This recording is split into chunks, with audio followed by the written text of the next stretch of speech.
Welcome back to the Nikki Clarke Show. I'm your host, Nikki Clarke, and Happy New Year to everyone. Bonne année. Excited about everything that's going to happen in 2026. And yes, we're going to be coming with more information, more upliftment, and more transformational stories on the Nikki Clarke Show. So we're setting off 2026 right with another stellar interview. And today on the show, I'm delighted to welcome Micah Elechi. He's a visionary entrepreneur, technologist, and change maker who is redefining how opportunity meets talent across Africa and the diaspora. Micah is the founder of Macklemore Solutions and Afriklink, two impact-driven platforms leveraging technology, cybersecurity expertise, and strategic leadership to address one of the most pressing global challenges of our time, youth unemployment. So with a powerful blend of innovation, purpose, and resilience, Micah is building pathways for young people to access meaningful work, develop future-ready skills, and step confidently into leadership. And his work sits at the intersection of technology, empowerment, and social transformation. And today we'll explore the journey, the vision, and the impact behind it all. So Micah, welcome to the Nikki Clarke Show. All right, thank you so much. That's a lot about me, Nikki. I really appreciate. I'm glad to be here and looking forward to the wonderful discussion that we're gonna have. Yeah. Excellent. Well, I appreciate your time and I really applaud you for your efforts in supporting youth and placing them in career opportunities. I think that's a fantastic mission. So let's start at the beginning. Can you share your personal journey and what led you to found Macklemore Solutions and Afriklink and how they kind of intersect? Okay, so Macklemore Solution came first 7 years ago when I finished my first degree. I was back then in Nigeria. I think it came because I couldn't get a job actually. Yeah. I studied geography, environmental science, but I was also aligned with technology a lot. Despite my field of studies, I always like doing things in IT, and from where I'm from, my background, it's very difficult for you to get something you want, and I wasn't getting what I want. So I said to start my business. I started based on what I know how to do then, just doing graphics for people, and Malcolm Solution was just a graphics company, but I was getting requests for building websites. So I was curious to get into the market or how can I start building website? Because I keep telling people, no, I don't do websites. So I had to go learn how to build website, and it grew to a point where I couldn't handle all the job myself. As a child, I've always been passionate about helping people, and always something that is in me to make sure that people are smiling. And I know, like for you to help people the way you want to, you have to set a system that helps them. Like you have to build something that helps them. That even while you're not there, that system already is giving a lot of impact to the society. So I was really happy with Macklemore could afford getting employees then, while in Nigeria, and I was excited to see that people were in my payroll. So I moved to Canada to study, and while I was studying, I was observing some things in most of the companies in Canada and worldwide. While doing my internship with World Wireless Network, a Canadian cybersecurity company, I also work with a lot of Indians in other nations. And I was thinking, why there are no Africans here? So I was like, Africa is missing out into this global remote tech workforce, and I decided to find Afriklink. Amazing, amazing. So let's talk about youth unemployment. It's a major global challenge, Mm. particularly across Africa, as you experienced. So, what personal experiences or observations inspired you to tackle the issue head on through technology? Well, youth employment is a crisis because if you look at the population of the youth in the next 5 years' time, especially in Africa, and look at the opportunities that is available for them provided by the government, you can envision those crises. So I think everyone, not just me, every person, whether you're from Africa or descendant, you have to think about how to help the society, because when the youth are idle, it's dangerous. When the youth are broke, it's dangerous. But when the youth are innovative, it's for the good for all the society, because at that peak of their time, they're really smart, they have the strength, but you have to point them to the right direction. When they are pointed into the wrong direction, it's dangerous. But when they're pointed to the right direction, it's really impactful. And you can see that what has happened in the northern part of Nigeria and some other African countries, where most of the leaders are pointing the youth into the wrong direction. And there's violence. Even in some part of Canada, when the young people are being deceived, they do something that's outrageous. So yes, unemployment to me, I think that it's a collective effort. It should be every entrepreneur goal to create pathways for people to come in, either learn or earn, and have them build themselves, keep them motivated, keep them occupied positively. So yes, we are looking into solving the youth employment as much as we can by creating remote opportunities, bringing global work to Africa, and just giving them the global experience without them touching the feet of the West. But then they can be in Africa and then understand how the work ethics works, what they need to know to improve, and just give them this global exposure. Mhm. Mm. Excellent. So you mentioned, the development of African leaders through, what you're patterning for mentoring the youth. Mm. In today's rapidly changing world, what does true leadership mean to you? Well, as a project manager, I've led teams, and one of the good attributes I think every leader should have is the ability to serve. First, how do you see the people you're leading? Do you see them as your slave, or how do you perceive them when you look at them? And African leadership is actually not the way it should be, because the leaders don't see themselves like they're servants. They don't see themselves like they're here to serve these people. So true leadership for me, first of all, one must be sincere, one must show empathy, because you're placed in a position where others are not. So you don't judge how people live from how you live, but you have to look beyond that and go down and communicate and have this empathy for people. And mostly, once a leader is sincere and can communicate, communication is also very, very important in leadership. You can communicate with everyone, despite who the person is, as long as it's part of the people you're leading. But the leader must be sincere, the leader must be a servant, and the leader must know how to communicate. Excellent, excellent. So let's talk about yourself as a founder. Yeah. What resistance have you faced, or moments of uncertainty have you faced, and what have been some of your biggest challenges? And how did you stay resilient during these pivotal moments? Okay, firstly, I'm a calm person, so I've not seen something that takes me away from my character, and people find that very strange, but I'm always calm in every situation. And I understand that we are brought up differently, and that's why people act differently.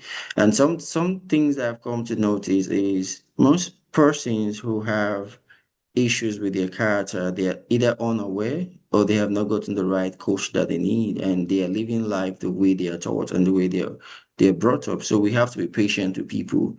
And when I get this, the challenge I've have was sometimes things doesn't work the way we plan. We make plans and things doesn't work the way we plan. And sometimes it's the system, sometimes the people you put in charge. And you have to come and analyze what is wrong And you have to do that with also with a mindset to learn and not to criticize, because when you work with a large team, you have to just believe like they put in their effort and they just need to be coached. So yes, I've gotten a situation where it becomes so stressful, multitasking between studies then and starting the business. I have to look at what needs my time the more.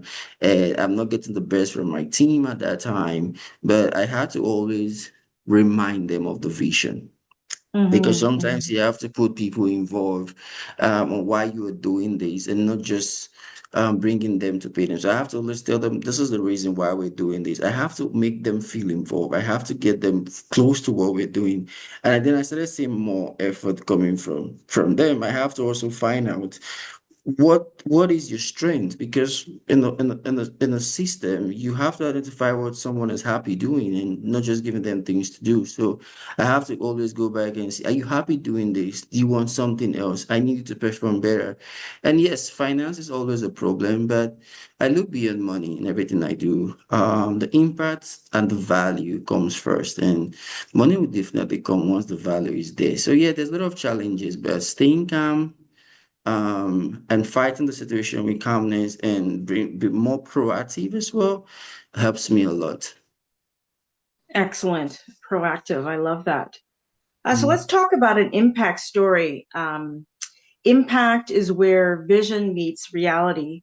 And can Yeah. you share a story of someone whose life has been positively transformed through your work?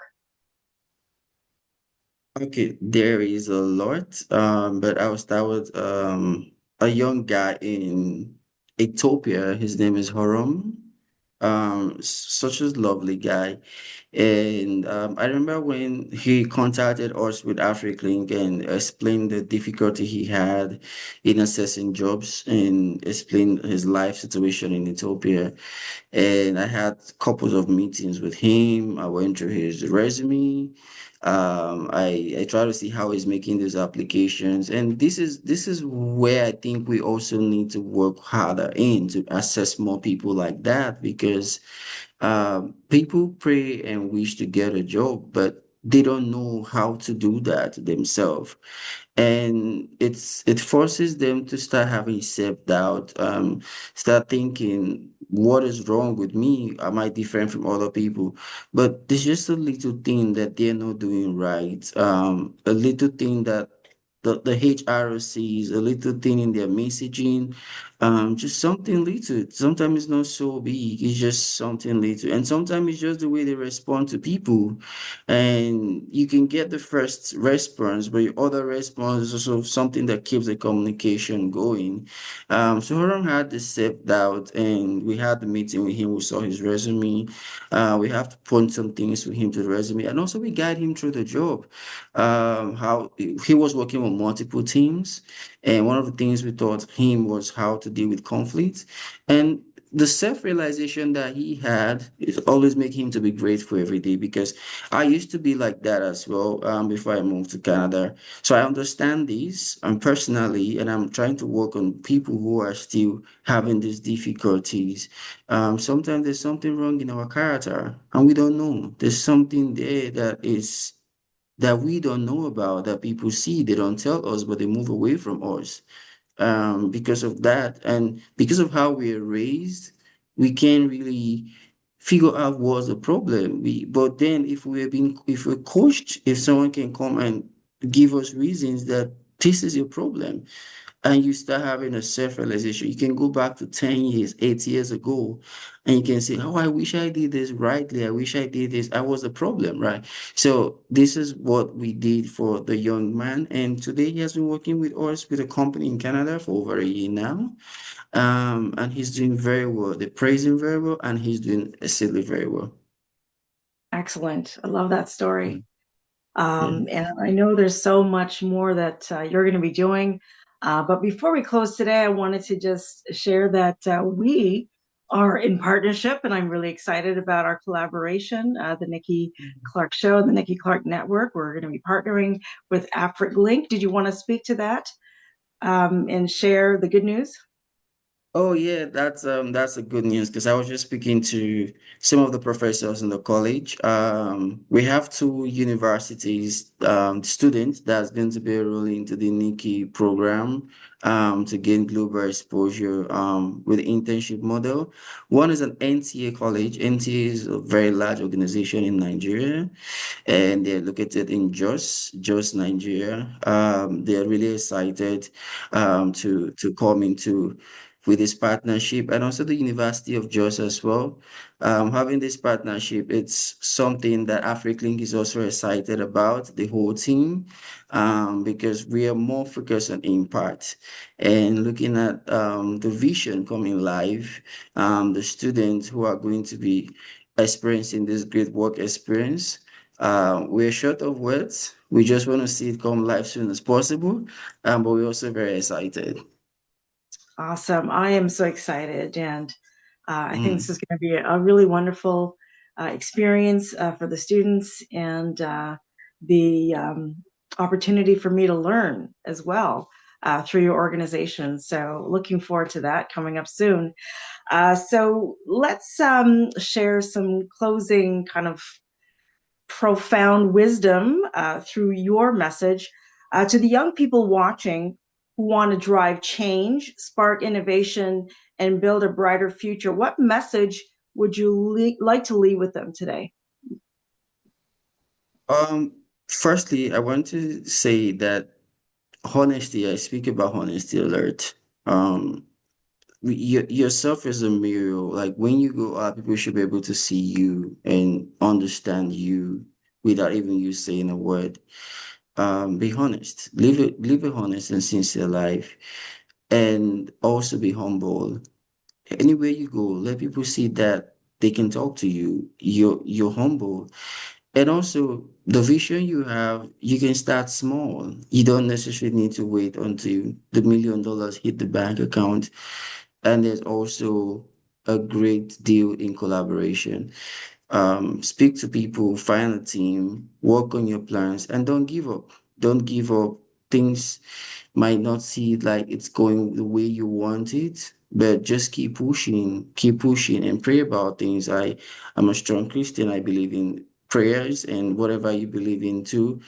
Pray as well, and just do what you can. Focus on the things you can control. Worry less, and ask for help when you can.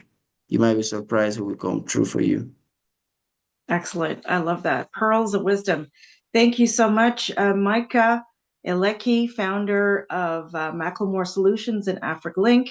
Thank you for your time today. And how can people find you on social media? Well, I am on LinkedIn, Micah Elechi. I'm also on Instagram, not really active there. Yeah, but personally, I prefer people reaching out to me through email, but LinkedIn is also good. Yeah, LinkedIn is the best way to reach out to me currently. Excellent. All right. Well, I look forward to connecting with you another time, working with these amazing students from the different organizations and universities in Africa.